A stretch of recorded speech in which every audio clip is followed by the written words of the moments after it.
ગોધરા નગરપાલિકા દ્વારા શહેરના વિવિધ વિસ્તારોમાં ગેરકાયદેસર ખડકી દેવાયેલા 250 જેટલા કાચા પાકા દબાણો તોડી પડાયા હતા।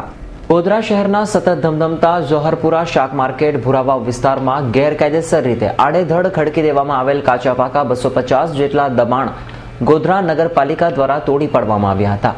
પાલિકાની આ કામગીરી દરમિયાન શહેરમાં ગેરકાયદેસર રીતે દબાણો કરી બેઠેલા તત્વોમાં ફફડાટ વ્યાપી ગયો છે। જો કે કામગીરી દરમિયાન અનિચ્છનીય બનાવ ન બને તે માટે પોલીસનો ચુસ્ત બંદોબસ્ત સાથે રાખવામાં આવ્યો હતો।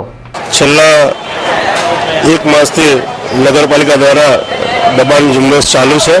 અત્યાર સુધીમાં મીઠેકા મોહલ્લા અને શહેરના મુખ્ય રસ્તાના લારી ગલ્લાની ડ્રાઇવિંગ કરવામાં આવેલી છે અને આજ રોજ શાક માર્કેટ ખાતે અભિયાન ચાલુ છે। આ શાક માર્કેટને એમાં દુકાનોની આગળના ઓટલા વધારાના શેડ આગળ માલ સામાન મૂકે છે, લોકો ગમે તેમ બેસે છે। નગરપાલિકા નક્કી કરેલી એ જગ્યા સિવાય જેટલા પણ બેસે છે એ બધાને હટાવવાનું કામ કરેલું છે અને આ ડ્રાઈવ રેગ્યુલર નિયમિત ચાલશે।